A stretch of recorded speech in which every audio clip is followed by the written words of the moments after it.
Yeah, we're centered, kind of. All right, Chris, thanks for joining We us. should have a fire in the fireplace. No, I'm just kidding. Just kidding. You don't think there's already a fire between us? Fire.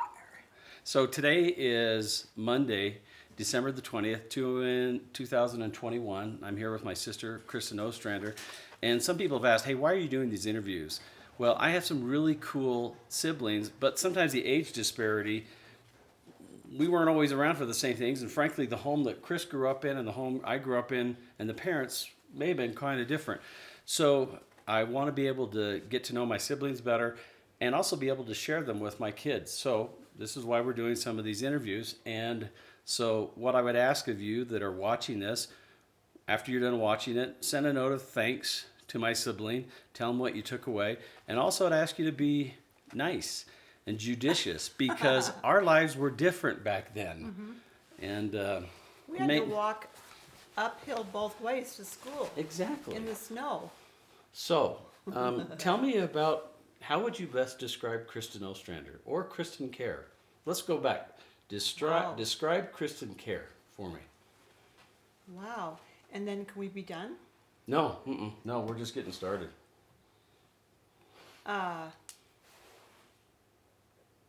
Passionate, somewhat rebellious, musically inclined, artistic, empathic in a way.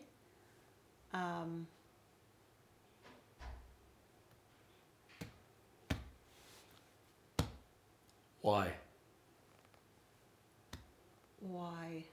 I have always been one to take on the feelings of other people.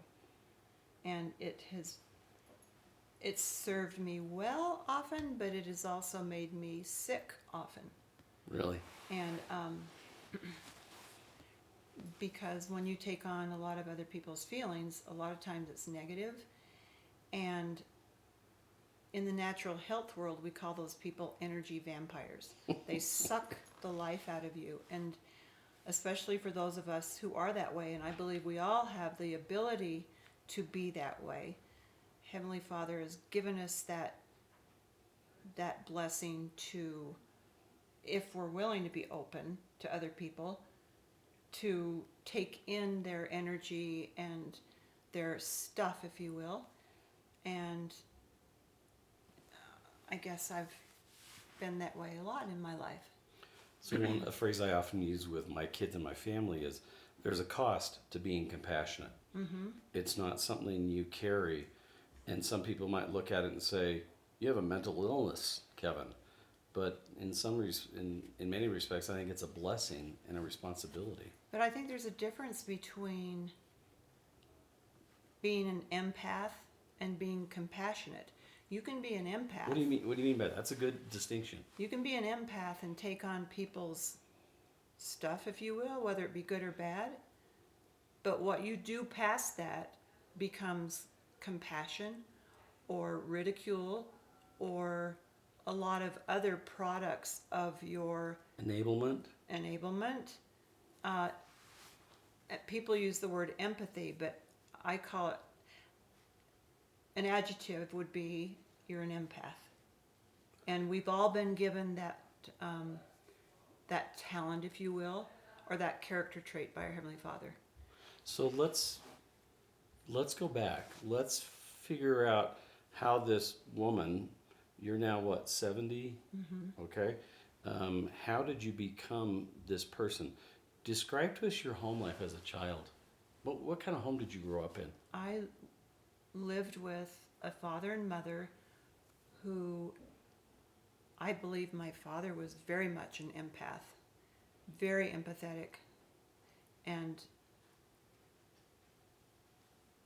I believe I've taken on a lot of his traits, as have all of my siblings. And Dad always lived by the spirit of the law and not necessarily the letter of the law. He respected the laws of man, the laws of God, the laws of the gospel. But you know what? If he saw a different situation that needed to be handled a little differently, he lived by the spirit of the law. The end product was still probably the same, but he was able to connect with people like nobody I've ever seen. Can you give us some examples of this? And I know Dad also had very little patience for hypocrisy. Oh, yeah. You know, I think he lived it every day. It started, I think, with his love of dogs and animals when he was a little boy. Mm-hmm.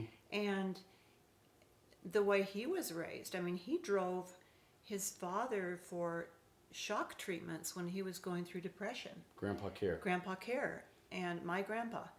And when you do things like that, your eyes are open to a lot. And I think Dad's heart, even from a little boy, was very open to other people. Mm-hmm. And he lived his life that way from his siblings and his work, his missionary work, his then church work, his work at Bonneville International and KSL, and he defended a lot of people that the world may not have defended. Who had different kind of lifestyles, Different kinds of especially lifestyles. when compared in the Utah environment. Yeah, the Mormon environment. A lot of times he would stand up for people that other people would shun, just like Christ did. You know, the people that Christ supported and went to and taught and wanted to be around. It was those people, and I saw a lot of Christ-like qualities in Dad. Mm-hmm. And because of that, I took that on, as have all of us. That's why I love all of my siblings, because they've taken on that Christ-like quality that we saw in Dad. And Mom had it too, but she was the support. Dad was so busy, she knew that Dad had a mission, and I think she always understood what that mission was, and she was always there to support him. Because of that, I don't want to go down a negative path, but because of that, especially Susie and myself, we didn't have a real close relationship with Mom because she was off teaching her school children whom she loved, which is fine. You know, that's great. She had a passion for children, and she's a teacher. She's like the best teacher in the world. And we all learned that from Mom.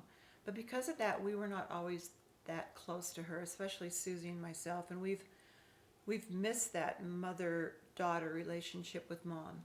But she was always there for Dad.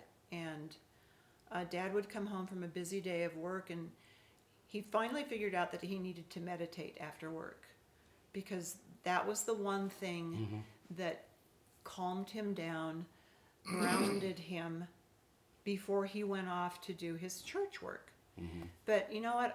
I've done some Deepak Chopra meditation classes, and when you do a class with him, they give you a mantra.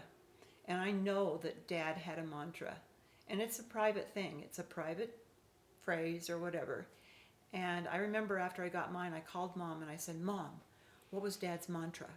Because I remember Dad going into the hobby room and meditating every night after work, and that was his. Everything in the house had to be quiet. Yes. You know, no TVs. We couldn't be in the living room. I remember that. And Mom was the guardian, and she was the one that made sure that everything was okay, so that Dad had that time.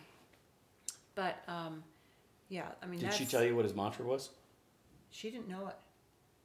It's something that's private.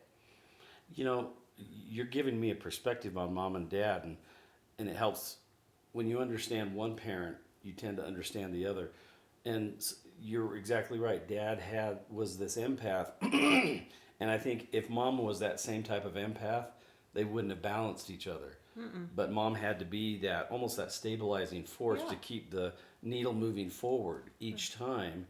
And you look at all the relationships as siblings. Our partner is a complement to us and our personalities. Every single one of us. They ground us, they balance us, and it's really a beautiful thing to watch. Looking back at your childhood, what are some of your earliest memories of life? Well, I remember feeling abandoned, actually, because when we lived on 13th East and I was a little girl, Mom and Dad would travel a lot for Dad's business. And I remember Mrs. Baker would, did we lose that? No, it's still going. The screen just went blank. And I remember sitting on the front porch crying when Mom and Dad would leave. And I was maybe 6 years old and just missing them so much. And I remember Mrs. Baker would come out. She said, "Get in the house. You can't be sitting out here." And it was just so cold and mean. But because Mom and Dad, Dad was an important man in the world and in the church. And so they were gone a lot. And a lot of times their Bonneville trips were always in April, always over my birthday. When were you born? April? April 18th, 1951. And for some reason, their Bonneville trips that they would take all over the world, they saw so many amazing places all over the world. And you got to go with them a lot of times because you were the only child at that point. I was the favorite, if I remember right. He was the favorite. You're the golden child. But I remember the feelings of abandonment often. And to this day, that's a trigger for me in all relationships. If I feel like someone I love isn't there for me, I internalize that and personalize that. And because of that, it's very important for me to be an at-home mom and celebrate birthdays and make sure that kids felt important. And we celebrated everything, and we tried to make people feel as important as possible. Yeah. And I actually, when we were first married, before I had David, I had my own businesses, and I was in interior design and floral design. I did weddings and that sort of thing. So it was always creative driven. I loved beautiful things. I learned that from working in Grandma Robert's garden with Grandma and setting beautiful tables on Sunday afternoon for Sunday dinner. Doing cakes with Dick's Market. Yes, and bakery. And Mom, when we were growing up, she had her own business where she and Aunt Merlin made hats. Beautiful. I didn't know this. Beautiful felt hats. And I was always in awe of what Mom created. And she painted. When we bought the house out in Centerville, the Pioneer House, she bought this porcelain drinking fountain and hand painted the most intricate, beautiful design all along the front of this amazing porcelain drinking fountain. And it was in our house for a long time. Mm-hmm. But Mom was very creative. And I didn't know this. Oh yeah, really creative. And she and Dad worked on that house and created the most amazing masterpiece. When they moved us out to, they drove us out to Centerville before they bought the house. And this is when we lived in Salt Lake City. Centerville was... So who was the family and how old were you all? Okay, I was 8 years old, so Greg would have been like 9, 10. And Scotty would have been 6, Susie would have been 4. You weren't around yet. And we lived on 13th East in Salt Lake City, and Mom and Dad wanted to move us out to the country to get us out of the city. And Centerville was the boonies. And they drove us, we want to show you the house that we're going to move to. They drive us up to this house. So you're picturing this, a new house. A new house. And if I had a picture right now to show you, it literally looked like the Munsters' haunted house.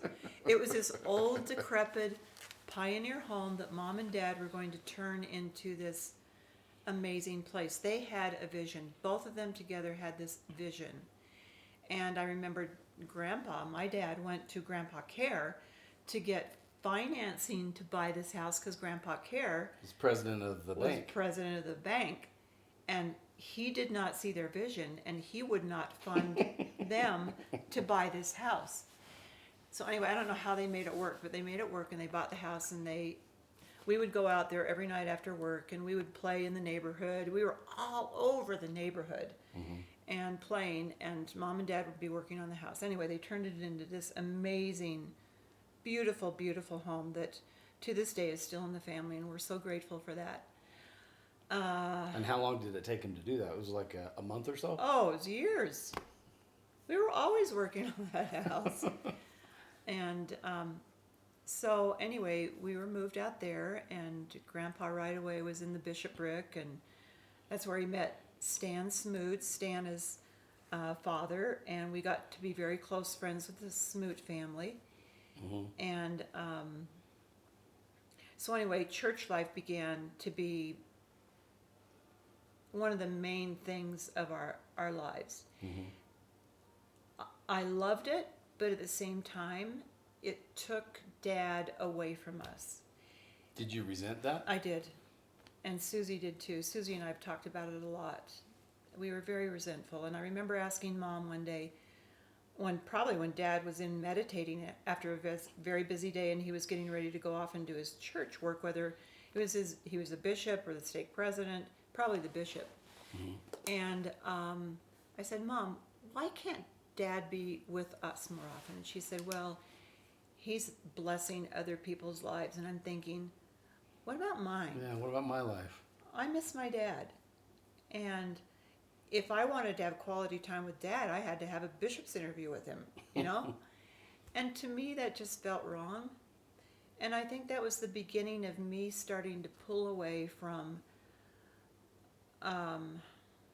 the expectations of what church life meant in Utah. And finish your thought. I wanted to add something to that. That doesn't mean that the gospel has always been in my heart and in my mind, and the base of who I am and my spirit, everything I am, I owe to how I was raised. And I think that sometimes our children don't appreciate the difference between the gospel, the church, and our culture. And a lot of times when we look at some of the negative things that we attribute to the church or the gospel, it's really culture. Yep. But that's not to say the church has always been perfect either. Right. The church has had its growing pains, but that doesn't mean the gospel's not true. Exactly. And that's one thing that's always I've appreciated about my sisters is they've helped me see the gospel with new eyes. And sometimes you have to step out of that culture and out of the churchy piece, but that doesn't mean that you discount all that, but No. it means putting it in perspective, like, hey, I want my dad back. Yeah. And so you're exactly right. I have rebelled throughout my lifetime to the culture. And I always wanted more. I always questioned more. I always questioned things with Mom and Dad. And anyway, well, I'm not going to tell you some of the experiences I've had with Dad. No, I will tell you. Yeah, I will tell you. Tell us, because we're all wanting to know. And Kevin will bring him up if she doesn't. So anyway, because I was so rebellious, Dad and I would butt heads a lot. And back in the day, you did not say the word damn. And you did not say it in their house. I can check off the damn story now. Okay, go ahead, tell the damn story. So I'm going to tell the damn story. So it was late at night, and I guess I had come home late from something. And I was probably a teenager. And I said something to Dad. I think he was in his garments, and he was kind of chasing me around the family room. And I said something like, damn. And he said, you will not swear in this house.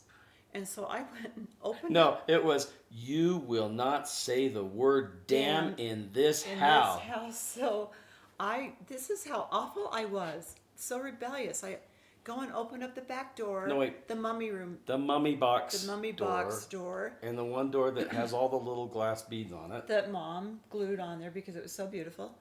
And I opened up the door and I yelled out the door, damn, damn, damn, damn, damn. And I said, there. I did not say the word damn in your house. But as you shut the door, all these little beads come off the door The and little fall on the beautiful ground. colored glass beads. Oh my gosh, I still remember that. How awful. But that's kind of who I was. I was very rebellious. And I didn't like going to the same church activities all the time because the Randall girls were in charge of them, and it was always roller skating.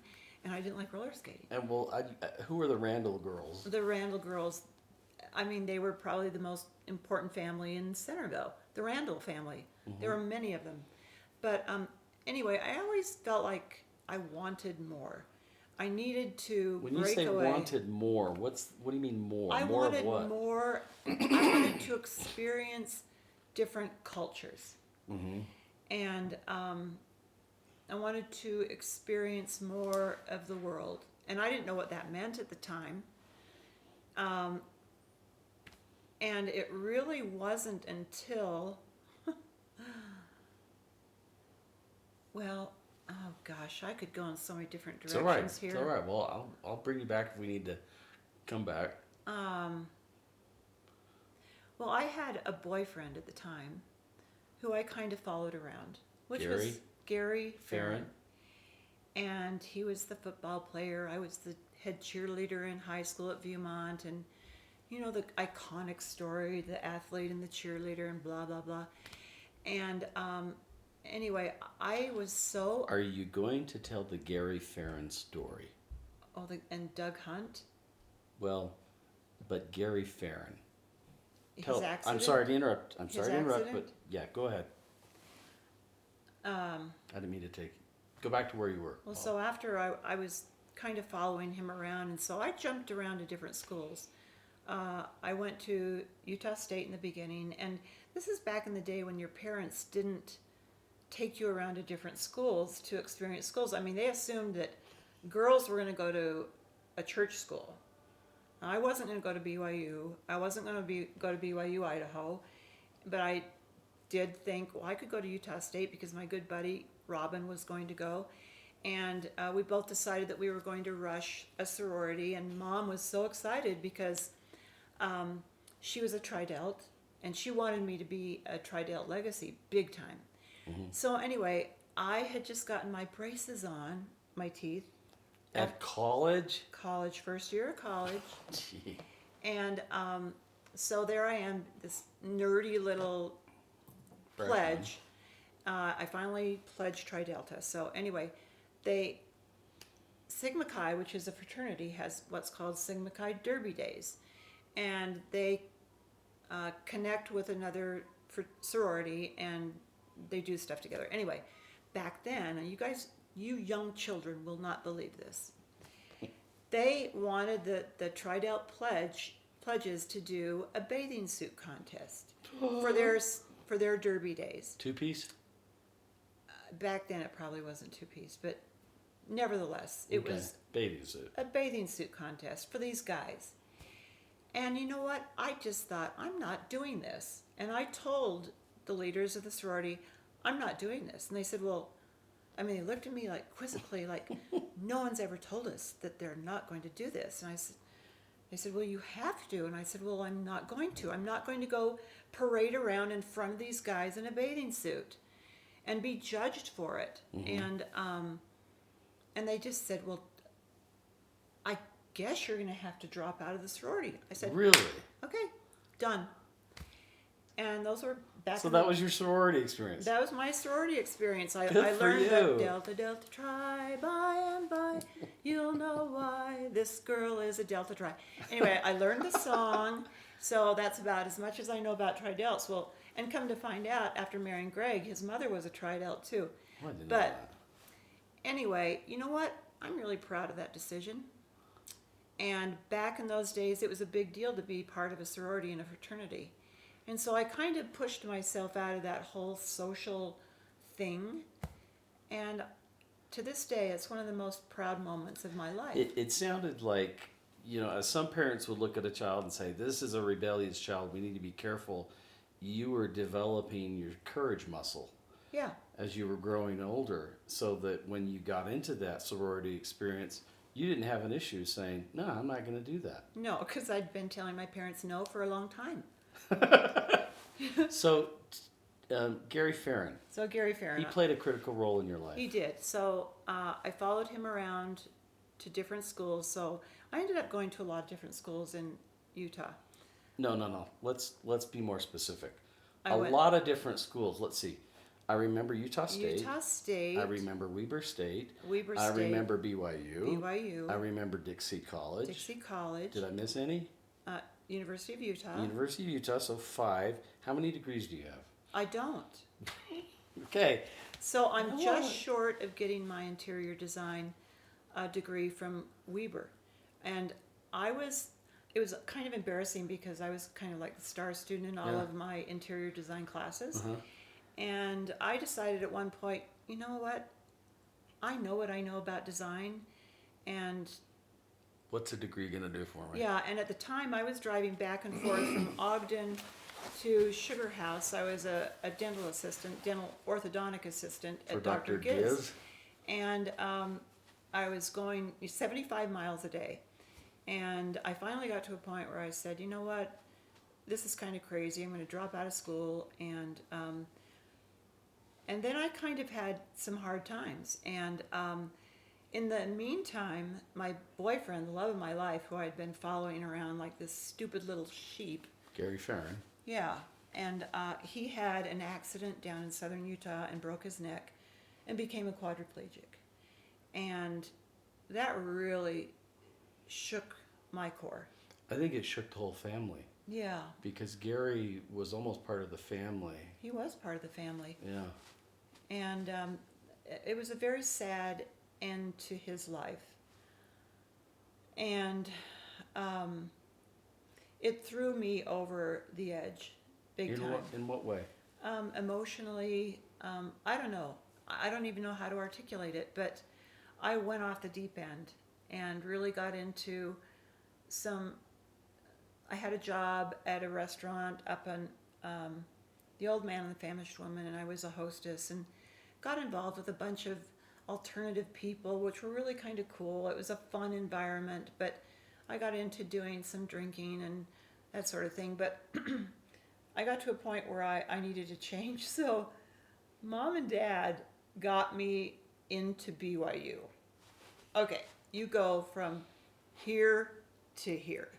So the only place I can live is in this house with 6 women from Argentina who hardly spoke English. Mm-hmm. But my particular roommate was this wonderful girl who kept talking about BYU survival. BYU survival. She loved it. Anyway, she talked me into going on BYU survival, which was one of the best things I've ever done in my life. Went by myself, didn't know anybody, 30 days in the desert, and it was amazing. I grew more in those 30 days than ever, and learned to call on the Spirit, but also learn how to be self-sufficient and take care of your body, do the right things for your body, and then do the right things for your mind. And I learned how to be a leader, and it was a great experience. Can you describe a typical day in survival? Um, Or what were some of the experiences that had made that so well, founding for you? we were told that we could bring a blanket, a possible bag, which back then, this is so weird to say, backpacks had not been invented. Yes. So what we brought was a possible bag, which you just put over your shoulder, and a pocket knife. That's all we had.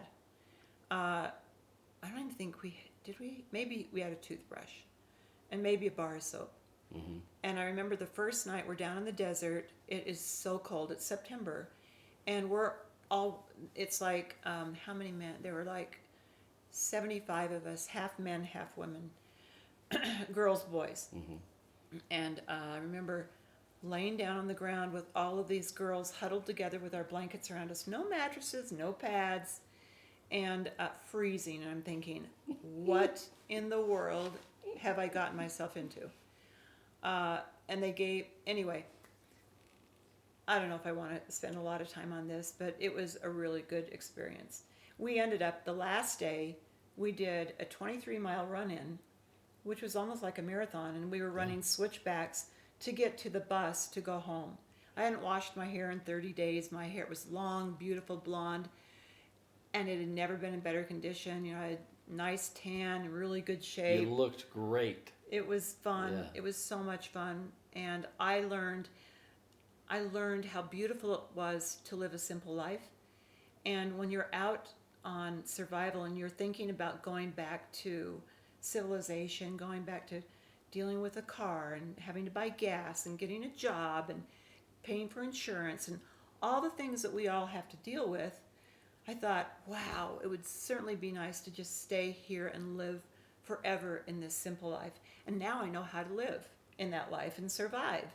So it was very empowering for me. So I mean, those of you that know Chris, uh, know she's got houses in different spots. You have all the creature comforts you could imagine, and you went to survival. So carry that survival experience to your present day. What is every day? What is that survival experiencing helping you with when you? I mean, a beautiful home, beautiful cars, and things like that. Well, we have been blessed with a lot of material possessions. But Greg and I still struggle, both of us still struggle with our lives being too complex because of stuff.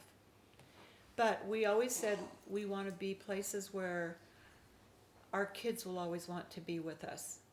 And so that's why we have a place in the mountains where they want to ski.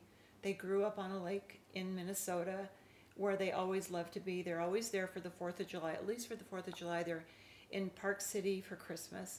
And now we have our place in Florida, and they come down to Florida all the time during quarantine in COVID. They came down and we built a pickleball court in the front yard, and we were still able to go out on the water and swim and boat and do all the things we love to do on the water. So we have places where our kids want to be. And So- that was always really important for us. So the simplicity of having some place where the kids want to be together. I mean, and that's always been a tribute to you and Greg, is that your family is always together doing things. Well, and Greg has taught me the power and the importance of having fun. And Greg and I think that's the one thing that he and I do really well together. We have fun. We play golf, we play pickleball, we play tennis. Well, he skis more than I do these days, but we have fun, and we've taught our kids how to have fun. We may not have always taught them to read the scriptures and do those things. We did take them to church. I took them to church, and Greg would come sometimes. But anyway, we made the commitment early on that the boys would be raised in the Mormon church. And so I did most of the spiritual teaching. And Greg was very supportive, always very supportive, which I really appreciate. And our boys have a love for the gospel of Jesus Christ. Yeah. Maybe not the culture, but in their hearts, I can't think of three more tender, compassionate, Christ-like people I know. I was telling Chris last night, we had a wonderful dinner.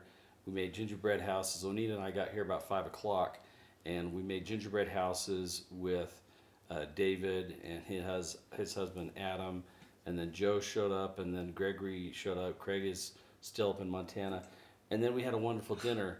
And do you need? It's leaks. It is leaking. But what impressed me was how we didn't have the TV on, except for the Mormon Tabernacle Choir Chris was listening to.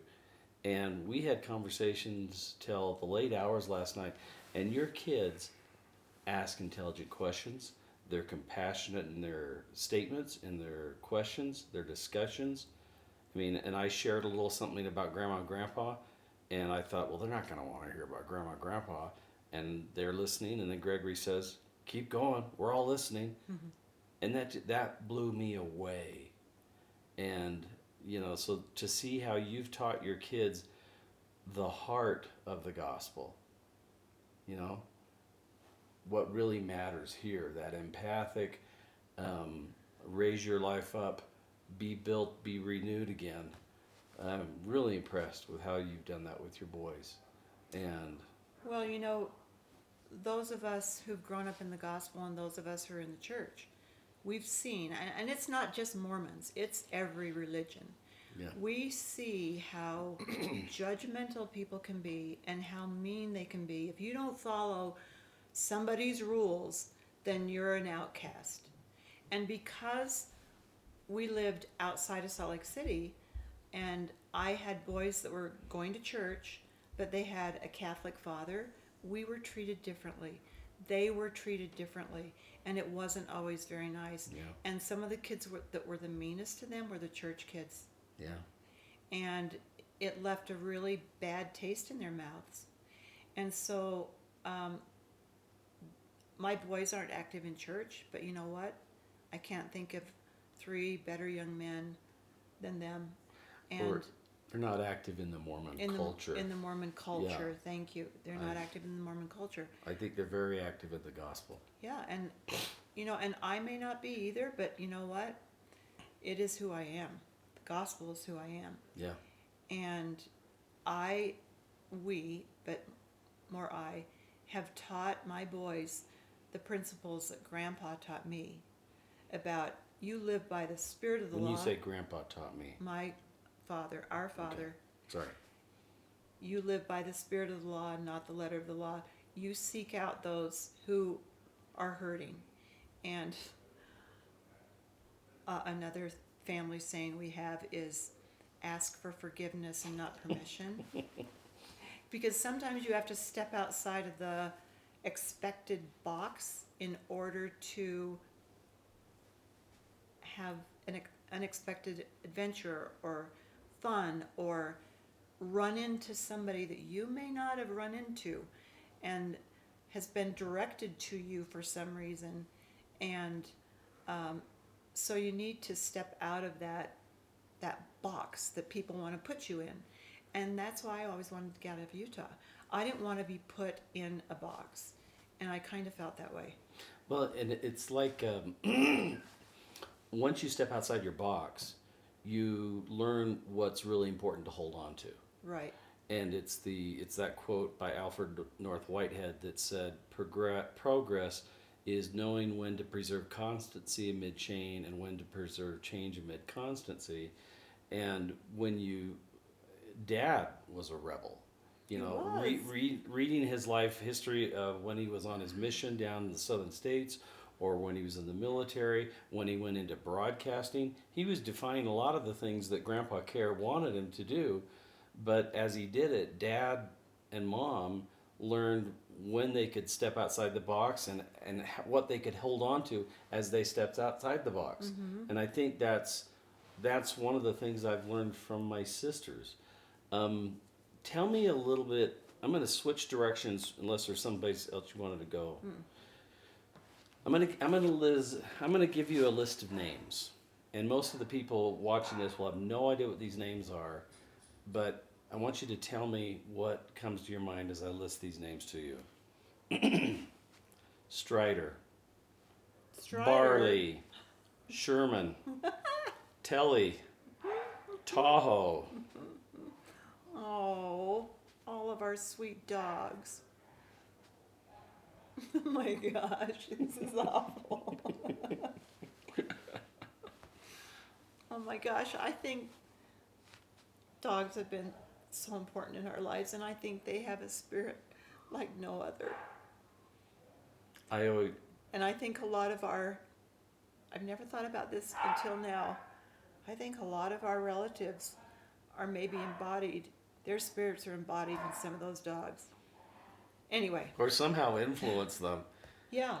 I always, when you stepped outside the box, or as some of us would say, rebelled, I always knew there was hope for you because you always had a dog.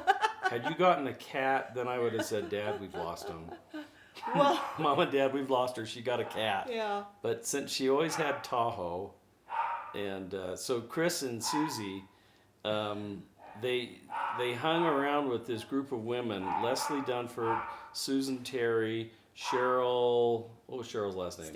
Stanley. Then Dean Santa. Mark Santa. And then all these dogs, and the dogs all had bandanas tied around their necks, But they belonged to somebody who was very important in our lives. And so it's interesting that you bring up the dogs' names, because they were connected to really important people. And I would not have met my husband Greg had Susie not met Dean Santa and married Dean. And I mean, I just see how... Dean Santa was Susie's first husband. And what an amazing guy. He was so much fun. He was a blast. So much fun. And he was just off the walls, just energy everywhere. And so was Susie. I mean, the two of them together, they were so much fun. This And Italian, Oh, and- handsome guy.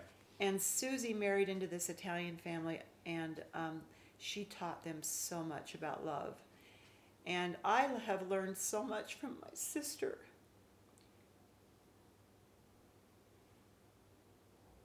About Christ-like love. I don't know anyone walking the face of this earth that's more in touch with our Heavenly Father than Susie.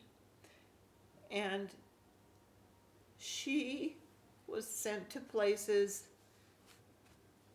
to dark places where she was the only light that people saw. And she has touched people in the most beautiful ways. And a lot of times she regrets what she's done. And for that reason, a lot of times she won't share some of her past with her own children. But she has nothing to be ashamed of. I remember her calling me one day when she was in the Young Women's Presidency, and she said, I have to teach a lesson to the girls on blah, blah, blah. She said, I can't teach this. I said, why? She says, because of my past. I can't teach this lesson. And I said to her, who better to teach this lesson than you? Who better? And so as we go through life and we experience what a lot of people would call negative experiences, especially the Mormon culture, negative experiences, we have to remember that maybe they are put in our path for a reason, and because we've been taught righteous principles, we know how to get out of those situations, thank heaven, and make the most of them and turn them into positive. One of my greatest fears right now in our world is that we have a couple generations, or at least one generation of young people that have no faith. And their faith becomes their politics or anything that they can latch on to feel like they're part of a group or something. But they have no faith to tie them to a higher power. I don't know. I don't care what you want to call it. To me, it's Heavenly Father. To other cultures, it's their higher power. But it is an entity. It is an energy. It is a spirit that is there, and they don't know how to connect to it. And because of that, our society is going to suffer greatly, and we see how it is suffering now. And they're clinging to things that aren't important, that are very worldly. And oh my gosh, I sound like my parents way back when. It sounds like a Sunday school lesson that I probably sat through, but it's so true. And I mean, and I guess when you go back and you read the stories of the scriptures way back when, they were dealing with the same thing. And now we're dealing with it in our times. And it's really scary. Well, and but if you look at the gospel puts negative things in perspective. And, I remember going through some tough times in high school, and I remember going through some really tough times, and Dad would several times sit down with me, and we would go through DNC and go to the scriptures where Joseph Smith was in Liberty Jail. And he was in this horrible spot. The saints were being persecuted, raped, pillaged, robbed, murdered, and here he is in a jail.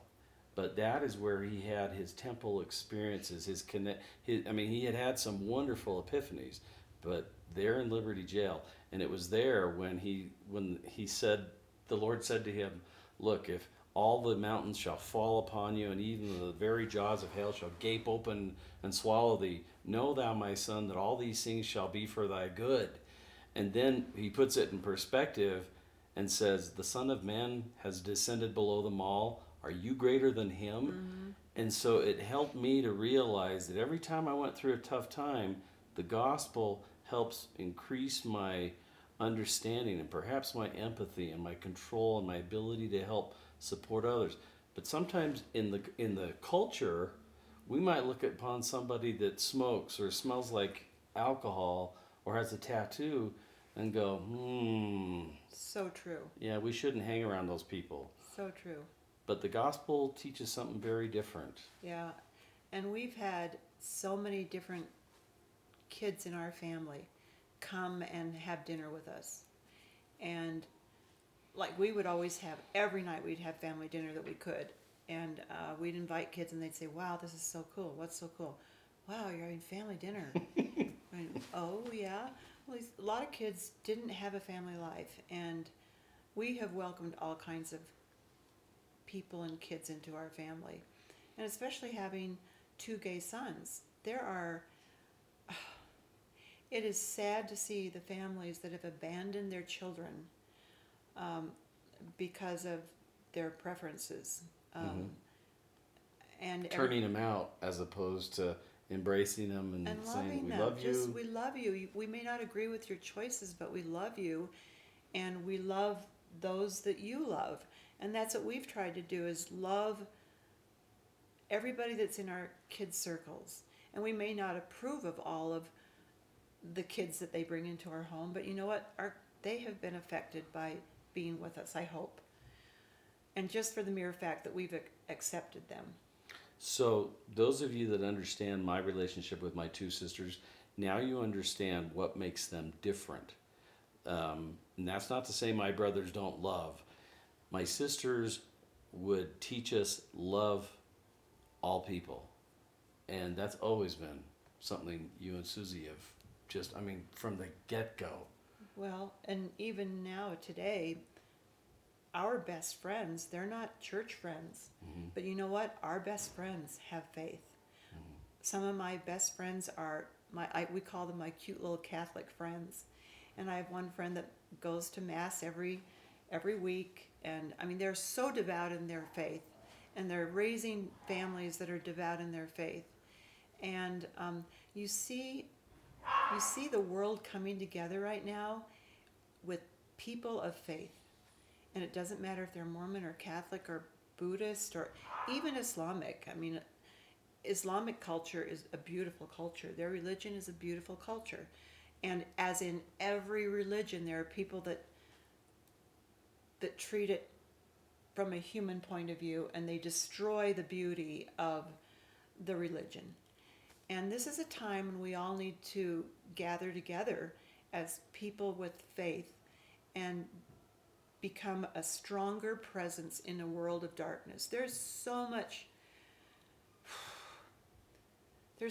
darkness right now in the world, and being an empath, I take a lot of that on, and I have to be very careful in setting up boundaries for myself and reminding my kids, because they get caught up in it, especially David. He's kind of like an empath, like I am. He's a soulmate to you. He is in a lot of ways, and I've seen the adversary work through David for years, for all my boys. But then you've also seen beautiful the things. Lord work through all your kids. And music has been a big part of keeping them aligned with this beautiful, tender heart, because the Lord speaks to us through music to our hearts, and it's a beautiful vehicle. And I'm so grateful that all of my boys learned beautiful music, and that's one thing I always valued. We did Montessori music, all of us, when they started 2 years old. Music was always a big part of our lives. It was with me. When I was growing up, I could sit down at a very early age and play the piano without music. It was all in the Black Keys, but I had an ear that I could play music. And my mom and dad thought, oh my gosh, we have this prodigy. And so they tried to get me into traditional music lessons, and I couldn't do it. I'm kind of an ADD that way, and I'm a very visual person. So anyway, finally ran into this woman, Francie Harriman, I think her name was, who taught me how to read music through color. And so you could sit down and immediately play a piece of sheet music if you knew how to read color. And it's a very simple theory, and I hope to be able to teach other people how to do it because it's blessed my life so much. And music is just so powerful. It always has been in my life. Whenever I had extra time as a little child, I'd sit down and I'd play the piano. And even now, late at night, I love late at night to sit down and play the piano by myself. I don't really like people listening to me, but I just, it feeds my soul. Share the story that Gregory shared last night of the chapel of St. Francis of Assisi. Oh, when Gregory was on his choir Yeah, trip that was a really touching in Italy, story. they had this schedule of going to different chapels or cathedrals. They actually sang in St. Peter's Cathedral, which he said, that wasn't very cool because the acoustics weren't great. They then went out on their tour and they ended up going to the Cathedral of St. Francis of Assisi, who is the patron saint for animals. Very humble little chapel. Yeah, really humble little chapel. And they didn't usually allow choirs to come and sing, but for some reason, they invited his choir in to sing in the chapel. And Gregory didn't really get into all of it with you last night, but I remember talking to him the next day, and he could hardly articulate to me their experience. He said, "Mom, there was a spirit there that we all felt." And after they finished singing, they all went outside and they all went off on their own to process the spiritual feeding that they just experienced. And so, I mean, God doesn't reside just in our Mormon chapels. Yeah. He is everywhere. And Gregory's experience through singing in choirs, as was David's and Joe's and mine, and I mean, we have a musical family, let's face it. All of us have experienced the Spirit through music, and it's everywhere if we're open to it. And being married to a Catholic, it's been great because our boys have been able to see that you can find Heavenly Father's Spirit in many places. Well, and think about all the places when we were young and Mom and Dad would take us to Europe. Every place we went into some kind of a cathedral. Yeah. And we were shown with respect, and we started to feel these things that God spoke to so many different people over the centuries in different ways. And what a wonderful experience for him and that group to feel that higher power and to have to figure out, okay, what was that? That was unique. Yep.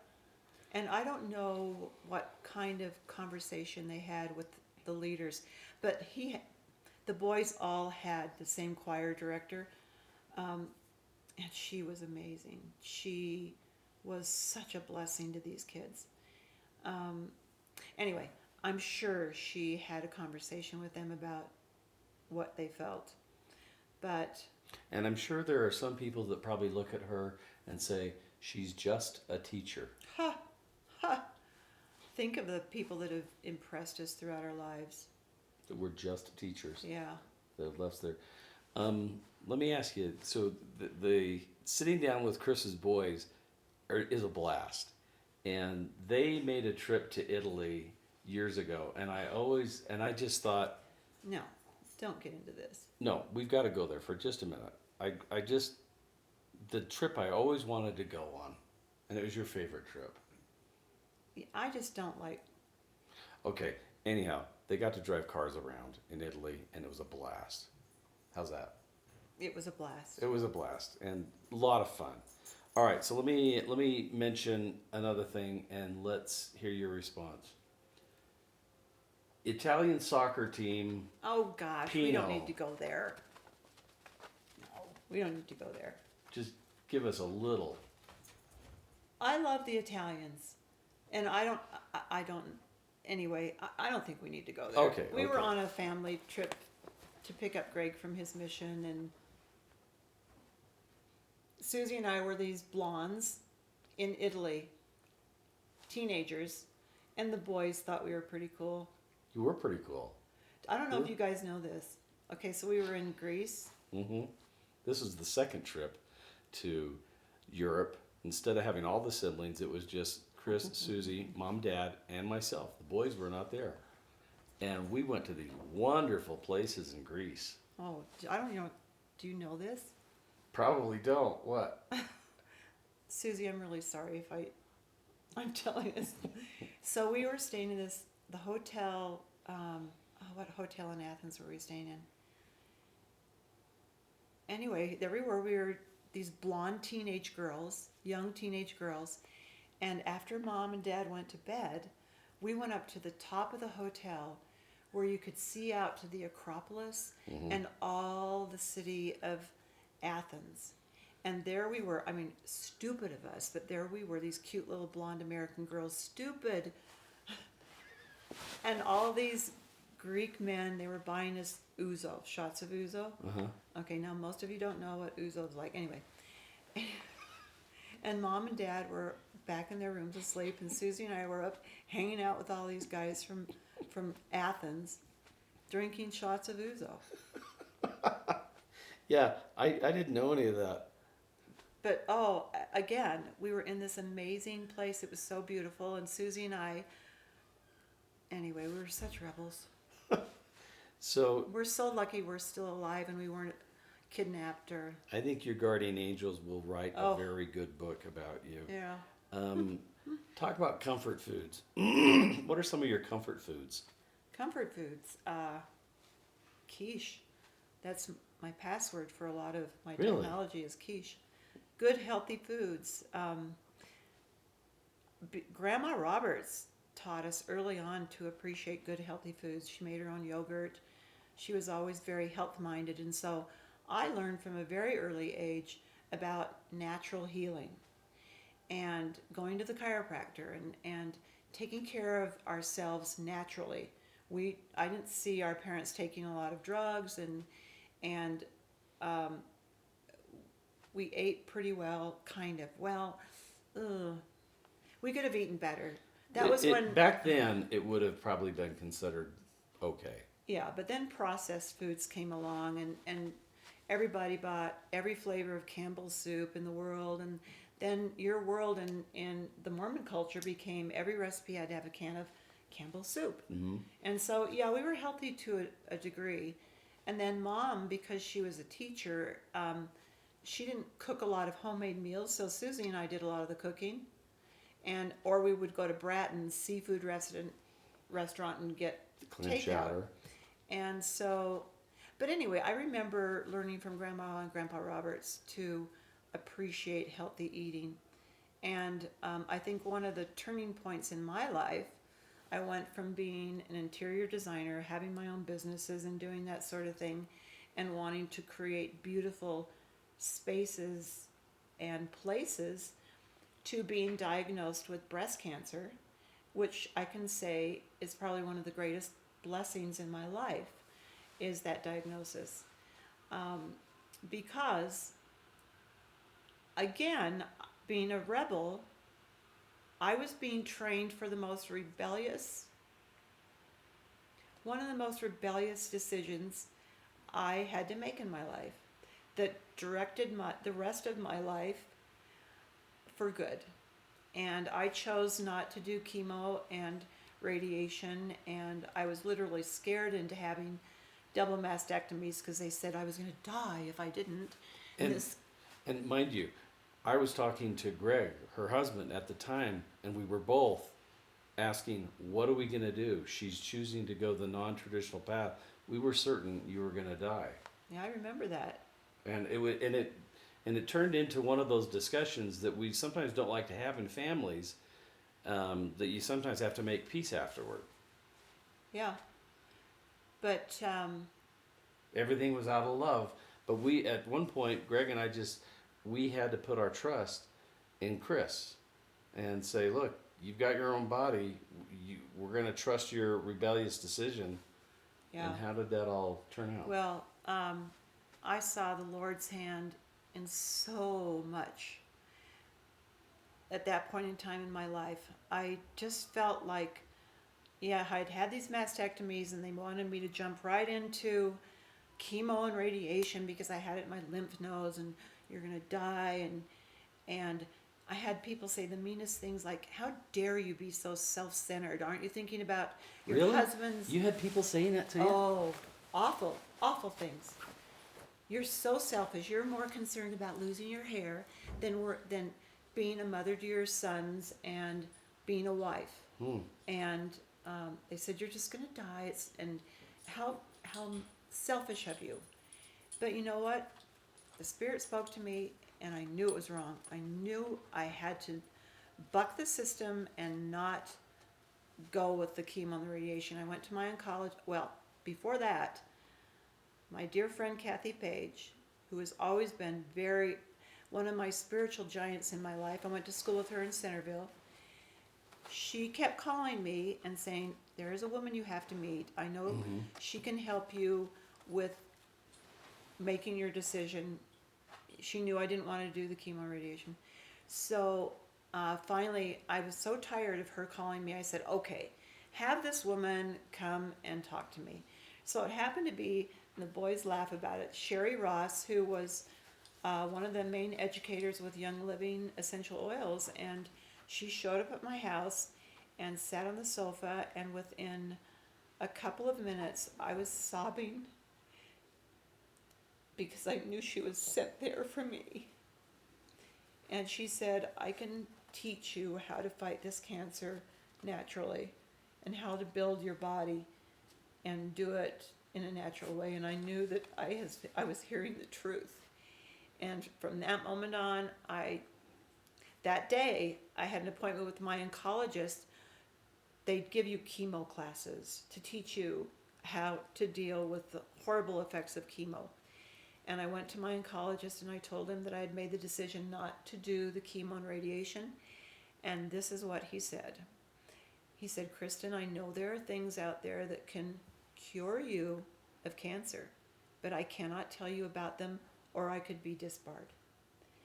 And he said, as long as you will agree to come back for your blood work and your checkups, I will support you. And he said, and you must believe, you must have faith in what you're choosing to do in order for this to work. This man was so open and aware.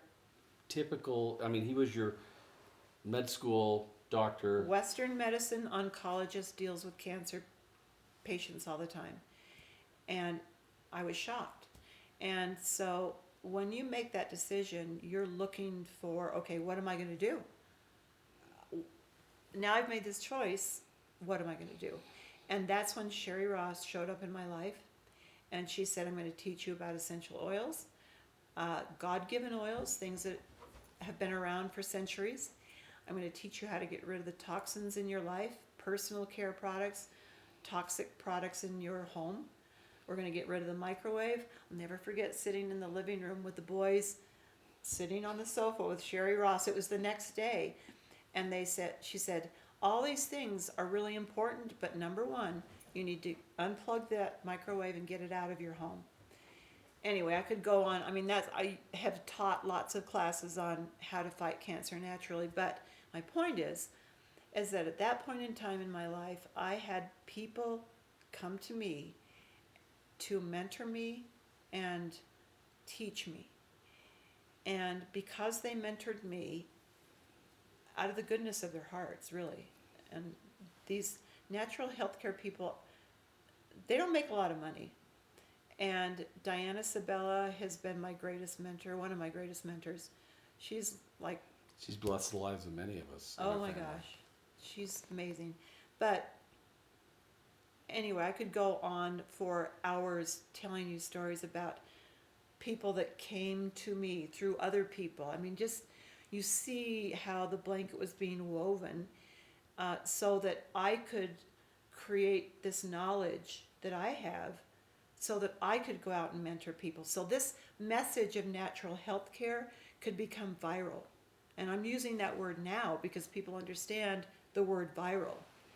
But I have taught everybody else what I know because people have mentored me, and I want people to be mentors so that they can mentor somebody else. And I want people to know that they can make that rebellious decision, that brave decision to buck the system and do something different. And I see what's going on in the world right now with the pandemic the vaccines, and it just makes me crazy because this is not what God intended for us to keep our bodies strong and healthy. So, early as a child, okay, early as a child, you expressed a little bit of some people would call it a rebellious streak. But it really, as I start to see the narrative, the long narrative of your life, there is this strong courage muscle that was being developed that was preparing you for this decision with cancer. It was also preparing you for the Sigma Chi and the Tri Delta. Mm-hmm. It was preparing you for all these other things. Courage so that you could go places that others hadn't been and bless the lives of so many other people. Well, I hope that's the case. It is. We all have that ability if we're open and we listen to the promptings that come to us, so that we can follow what we're supposed to be doing. And we're all supposed to be doing something. We're supposed to be mentoring people for good. We're supposed to be spreading lightness in a world of darkness. And all of us have that ability through different vehicles, whatever it is. I mean, for me, it happens to be natural healing. And, for you, it's the story. It's all about our stories. And everybody has their own thing. Yeah. And we have to be aware of that. And I tell people that when I work with somebody that's been diagnosed with cancer, I said, you're going to say one day that this is your greatest blessing. And if you can frame that story that way, then you look at your trials as a blessing. And you say, okay, here I am. I'm faced with this trial, if you will, or this challenge. What am I going to do with it? But, Chris, not all cancers get cured. A lot of times people have cancer and they die from it. They do. And so, for a few reasons. Maybe that's their mission. Maybe that's their life's mission. Maybe they're in that state to teach somebody else something, like their family members, other people that need to give service to that people. Maybe they haven't made the life, the decisions they need to make in their own life to become healthier. Maybe they're not choosing those better choices to become healthier. And that's up to them.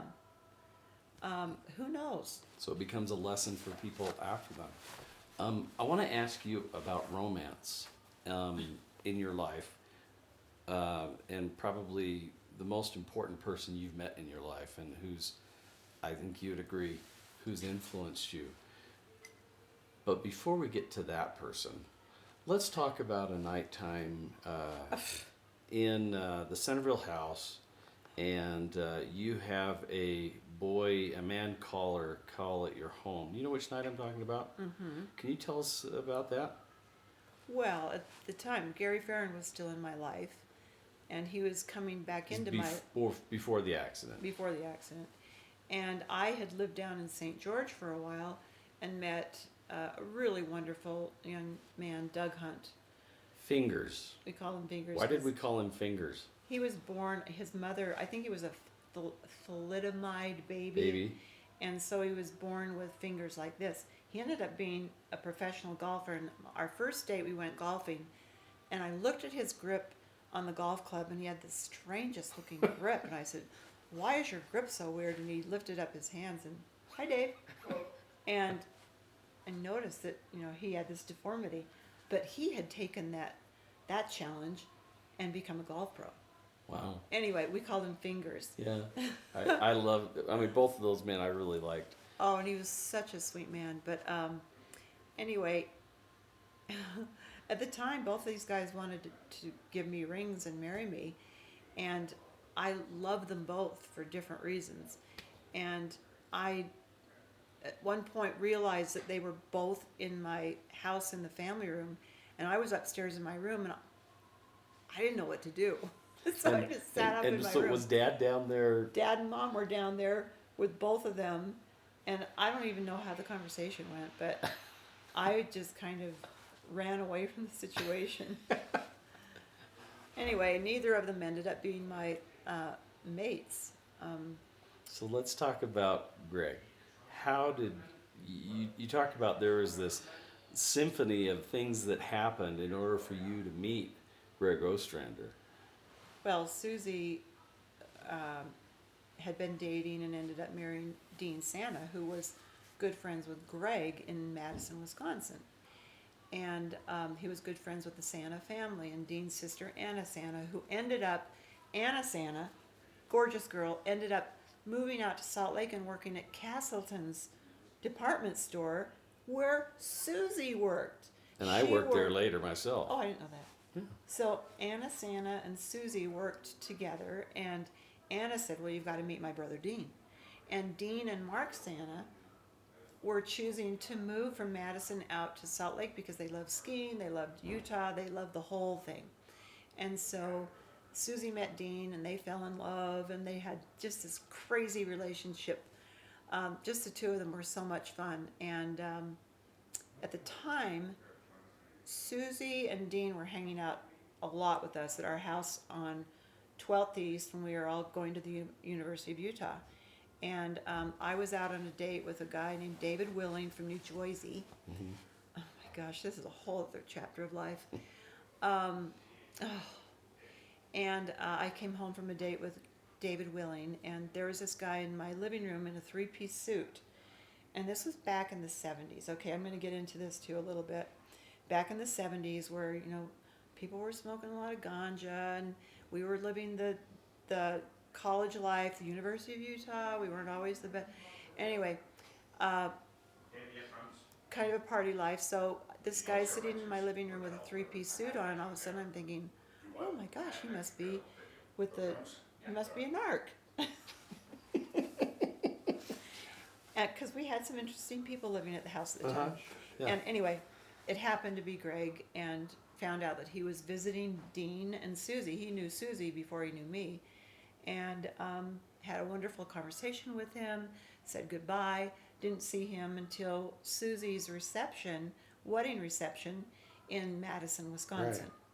And then we had ended up having a long distance relationship for about 5 years, and he kept calling me and writing letters and saying, move to Madison, you'd love it here. And so one January, Madison, what a great time. I went out to visit him, and it was probably the coldest year on record. It was like 60 below with the wind chill. And I thought, I'm glad I don't live here. I never want to live here. Ended up being married to him the next year, and where do we live? Madison, Wisconsin.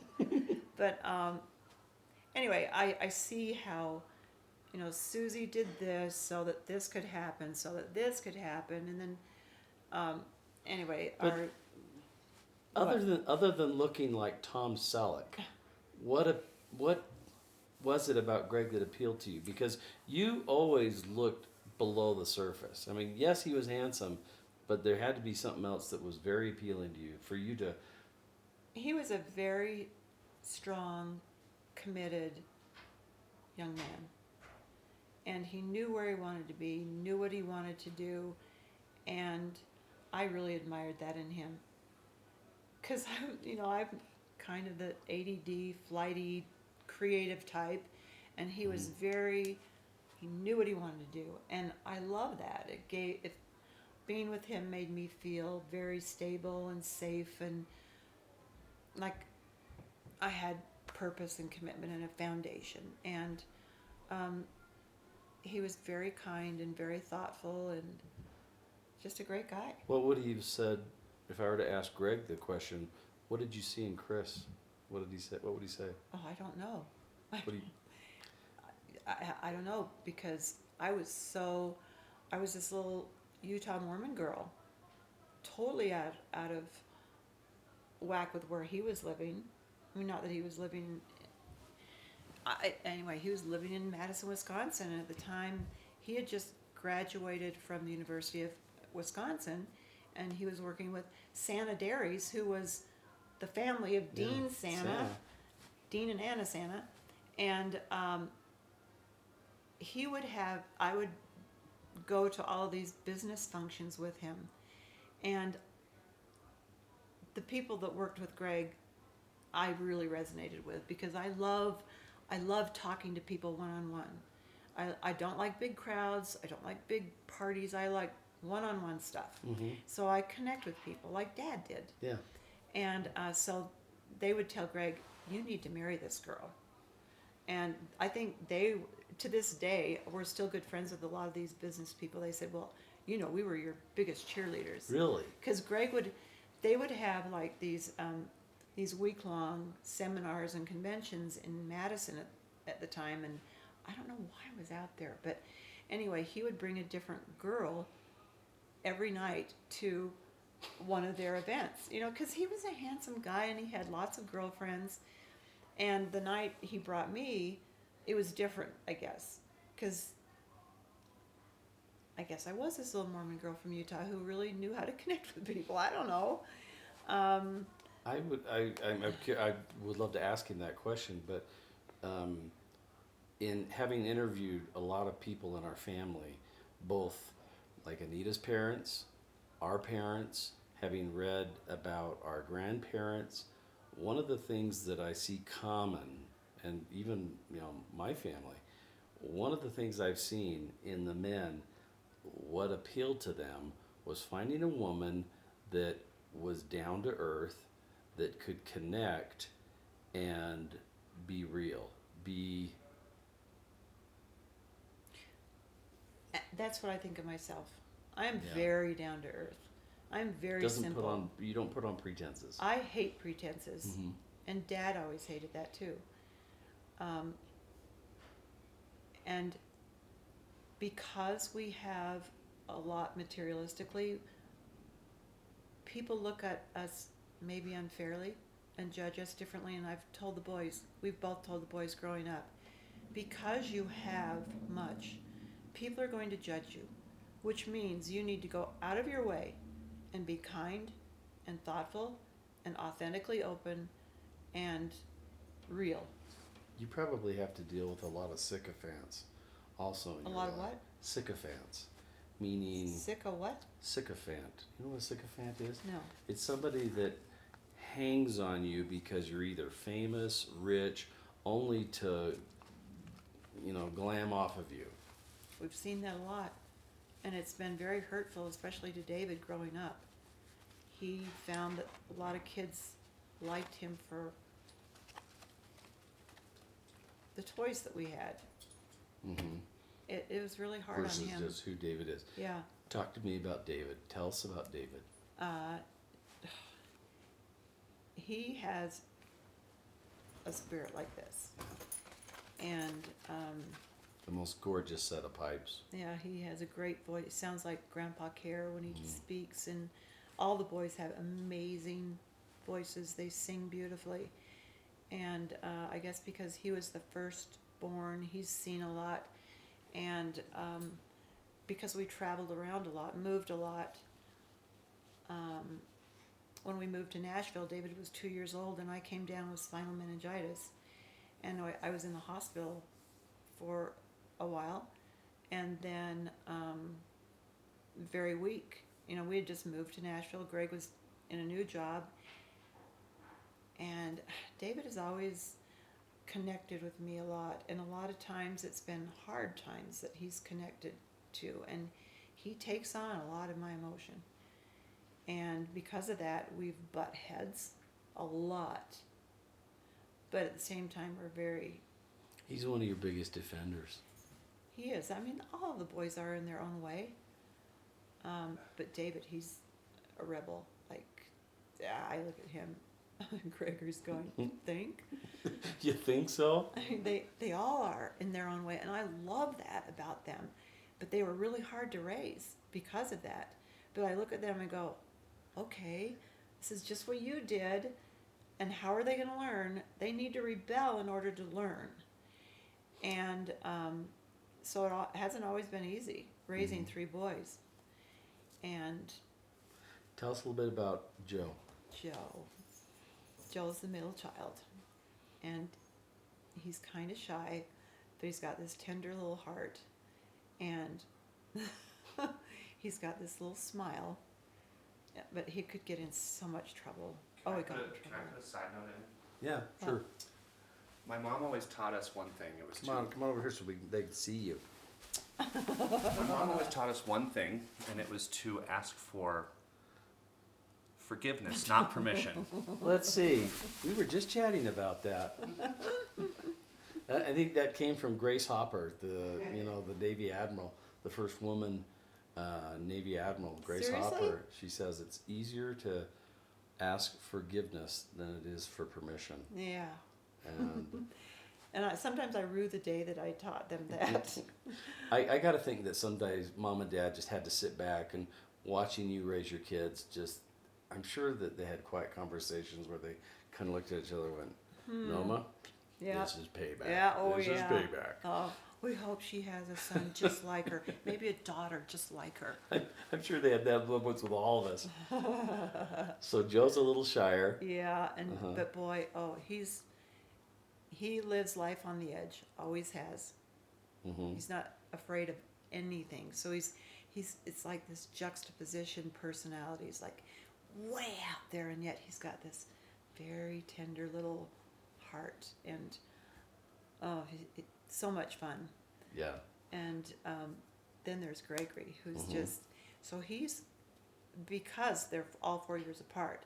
Greg went to everything with us, all the music lessons, all of this, all of that, and he was like my little sidekick. And so we would talk and be with his friends. And I remember dreading the day that Gregory got his driver's license because I knew that the conversation wouldn't be the same anymore. It was that separation. Yeah, Taking away one of those final yeah. apron strings. And he is passionate. Oh boy. Yeah, super passionate about everything he does, Hmm. which is so fun to see.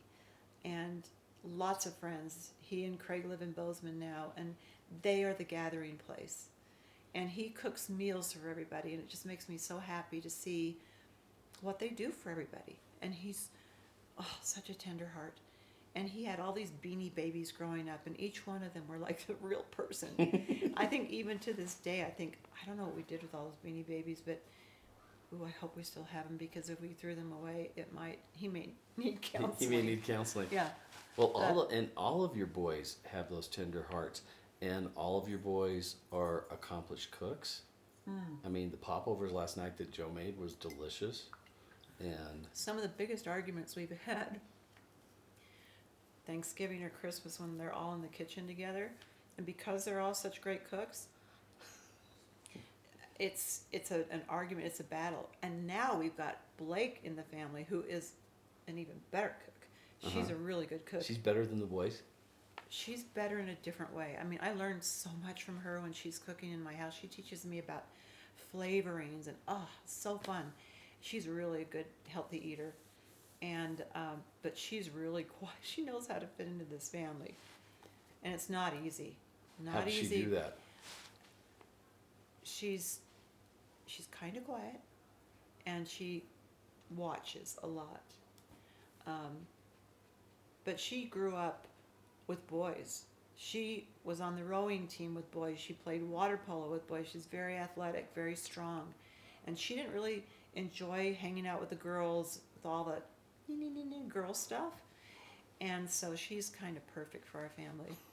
So she's kind of she has that, she knows how to deal with boys, the tomboy in her, and just nice as the day is long. I remember the first time I had dinner with her in Denver, my first meeting with her, and I just thought, what a gem. Yeah, she's really blessing, and especially with Joe, and they've got this baby coming along, and so the first grandchild, so that's very exciting. You looking forward to that? Oh yeah.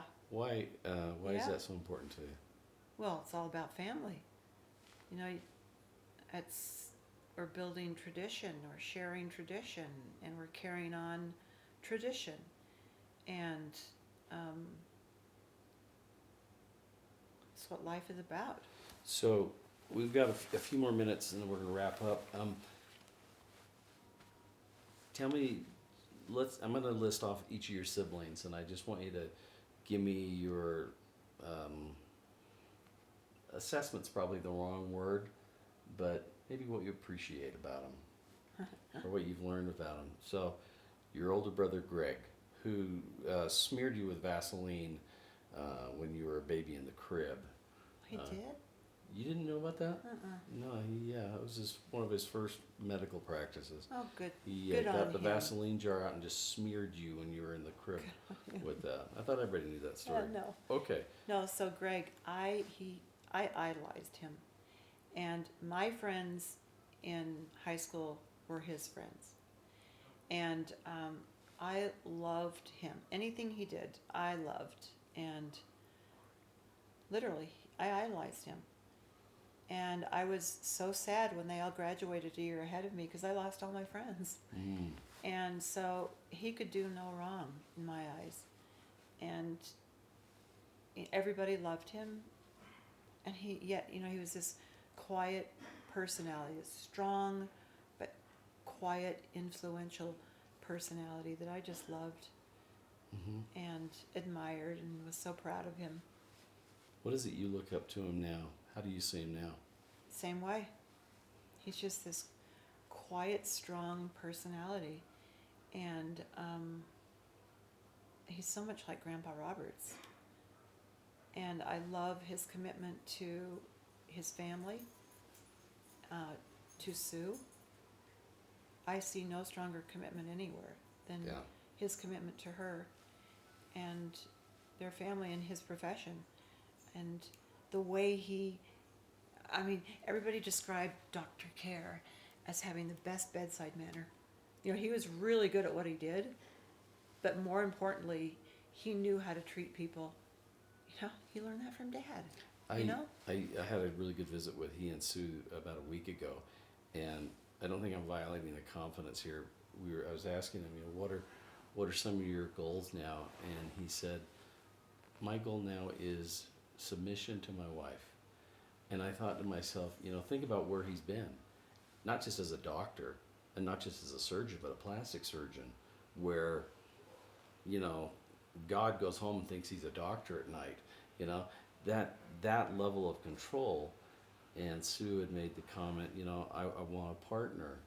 And so for him to have that sense of the type of partner he wanted to be for her, it said a lot to me about Sue and a lot about Greg. Yeah, and they're evolving in their relationship, as do all of us.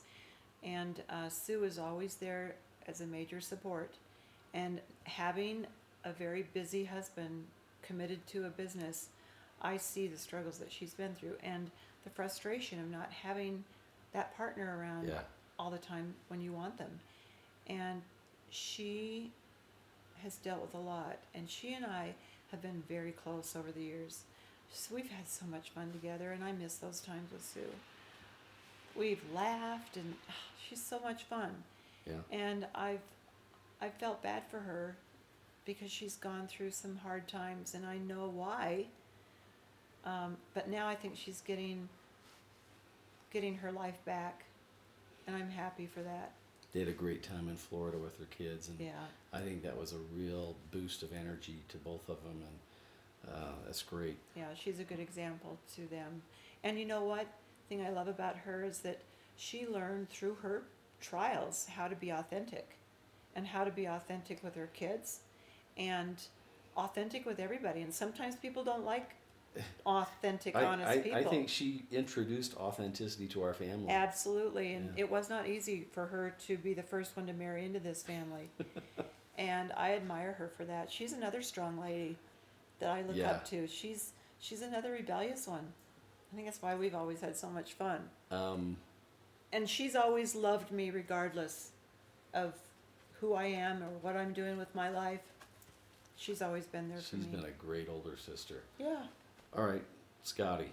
William Scotty Care. Little Willie Scott Care. He's just like this calm little spirit. He's kind of like the middle child, kind of like Joe. Mm-hmm. And I haven't had the opportunity to spend as much time with him as I did with Greg. And I want to get closer to him. I feel some distance that I don't like. I admire who he is. I admire the strong leader that he is, and the life that he and Stana have created, and the mission that they have. Oh my gosh. The two of them as a couple, they're going to, it's incredible what they're going to do, and not only with their family, but in the mission field, the people they touch, and they do so much for other people. Well, I think if you and Greg at some point could get up there and see him on his mission, I know Anita and I want to do that. That might give you some of that time. Yeah. And I think, And sometimes I don't always like the lessons he wants to try and teach me, but I know they're given to me out of love. But because I have a rebellious nature, sometimes I go, I don't want to listen to this right now, Scotty. But Yeah, he and always knows what I need to listen to. yeah. And he always reaches out to me to tell me that he loves me. He's very thoughtful that way. I think most of the stuff I learned on my mission, I learned from my brother before my mission. And having gone on my mission, it just really solidified. We're going to take a few more minutes. We're just going through the family and then final bit, and we're going to wrap up. All right. Susie? Well, Stana, tell us about Stana. Oh, Stana. She's like another little angel, isn't she? And the energy that she has, and you know the thing I like about her is that she knows how to set priorities, and she knows how to celebrate priorities, and all the other minutia doesn't matter. And you go to their home. In the past, we've gone to their home, and it may not be the tidiest of homes, but you know what? It's home. You have Stana right here, and there are no distractions. She is with you, and she knows how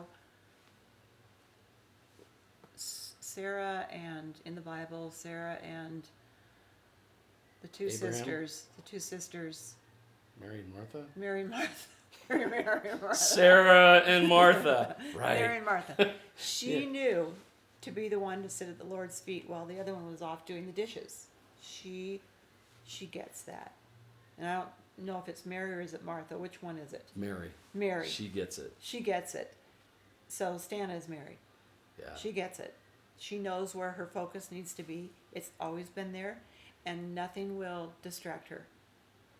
I had the unique opportunity of living with both families after my mission when they were living in Mom and Dad's house at different times. And both of them were wonderful sisters teaching me something. Oh, I bet. I'll never forget 5 o'clock, it seemed like 5 o'clock in the morning. There I am in my beanbag sitting in front of the heat register, and in the kitchen I hear this symphony or chorus cacophony of stick to a task till it sticks to you. Beginners are many, but enders are few. And then I can't give you the rest of it.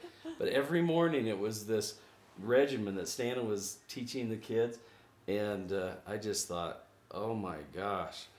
But when I went to look for a wife, I had Sue and I had Stana and I had my sisters. And imagine the combination of those four women Wow. to live up to. But it wasn't until I brought Anita home and for Sue and Stana to meet, and then and they'd met all my other dates, but they said, we like her. I said, why is that? Because we like you when you're with her. And it was their feedback to me that gave me the confidence to then ask Anita to marry me, because Mom and Dad weren't around, and and I'll never forget several times. But I remember one time I was going through a really tough spot just a few years ago, and I had to talk to somebody, and I called Stana, and we spent an hour and a half on the phone, and she talked to me about prayer, she talked to me about family and people that weren't there with us anymore, but that were there with us. I learned a lot from I continue to learn a lot from her. So thank you. She's amazing. Susie, Oh. when was the first time you noticed you had something special with your sister? It was during our rebellious times. Because she was 4 years younger than myself, we would grow up in the same bedroom, and I'd hate it because she'd take my clothes and, that little sister thing. but I would always have to go out and sleep in the hall. Dad would say, "You go sit in the hall until Susie goes to sleep." Oh, really? Oh yeah, This is upstairs. Upstairs. Which meant you're probably sitting on the stairway or something. in the hall. You go sit in the hall until Susie goes to sleep, because the two of us were like this all the time. And so I remember stealing Dad's T-Bird often, or whatever car he was driving, And I was the one that got heat for it all. yeah, Okay. you poor thing. Okay. But I didn't have my license, but I was a tall girl, so I looked like I was old enough to have a license. Mhm. And I would grab Susie, and the two of us would go drag race down by, oh, I forget the road, anyway. And so Susie and I were kind of pals that way.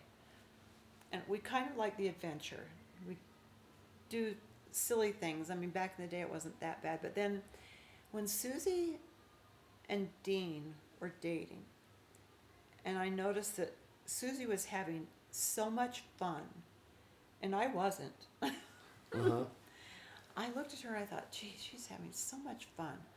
And then we kind of started doing things together. And we started doing a lot with our cousin Marv and Becky, and just kind of being naughty, all of us, but we had so much fun together. And but you know what? We all knew what was right. At the end of the day, You we were probably all knew testing what your was right. boundaries. We were testing our boundaries, having a little fun on the side, and connecting. I mean, we were really close with Becky and Marv, and those were great times. I mean, we weren't always doing what our culture wanted us to be doing, but we were really connecting together as cousins, and I do appreciate those times. But Susie was always the fun-spirited one. She still is. Yes, she still is. You know, even in a crowd, people gravitate to her because she's the fun-spirited one. People want to be around her. And I wanted to be around her. I wanted to do what she was doing. And so I got into a lot of the things that she was doing. And then we kind of followed each other around and learned our life lessons. But as I said, I watched her all the time in some of the darkest places, and she was the light. And she was teaching families, not just individuals, but families and communities about Christ-like love. I have learned more from my sister than anybody. That's a real tribute to both of you. And those of you that have not been in a situation with both Chris and Susie, I hope you get that opportunity. Make every opportunity you can in your life to spend time with both of them. It's a fusion like you've never seen before. It's a fun fusion. It is a fun fusion, but I have to say, sometimes when we're together in a group, I have a hard time connecting with people because her personality is so strong. Sometimes I like to be with people by myself because then I'm able to really have that conversation. Otherwise, and I love Susie for this, but I'm also envious of it, that she can be in any situation and connect with everybody in a really strong way. Yeah. And I'm a little more shy. And so sometimes it's hard to be with her because I'm like in her shadow. I'm the older sister, but I live in her shadow a lot. Well, we have siblings with strong personalities, and I had to leave Utah so I could figure out who I was. So I know what you mean. Yeah. Tell me about Gordy, her husband. Gordy. Oh, Gordy. He's we a are so compliment. rich because of him. He's a compliment to Susie. And what can I say? He supports her. He compliments her personality. He celebrates who she is. He allows her to be that strong personality in social situations. And I can see him sit back and just beam and And he- admire her. And you know what's fun is when Susie leaves our family because she wants to go spend time with Gordy or her family. Yeah. And I know it's a sacrifice when she comes and spends time with us. It's a time away from him. Well, and Gordy, he's poor thing. He's had to put up with it. Well, he and Greg both, being the outlaws, was in such a strong family. It's not easy, but they've both managed it very well. All right, your favorite. Kevy, The third sister. yeah, baby Kevy. I used to change my diapers. Oh, I did, and I'll never forget the One time of these that days, I'm going to get her to change them again. When I start you'll be wearing changing mine. I'll be changing yours first. Yeah. It sounds like. But when you were a baby, oh my gosh, we were all so excited when Mom had you. Oh, the whole community was excited, just trying to figure out what to name you. Sarah had a baby. Baron Sarah had a baby at 42. But oh my gosh, you were such a gift to everybody. And I got to take care of you a lot. And I'll never forget, we were sitting on the sofa in the family room, and I was holding you, and the lamp tipped over, and your little finger got caught in between the table and the lamp and almost severed the whole thing off. That was very traumatic for me. Went next door to the Hancocks, I think. And anyway, it was really sad. But another thing I remember with you may not be such a positive, but because Mom was teaching school, and you were a little guy, she had me take you to your first day of school. First grade. I remember that day. I do too. And I remember thinking,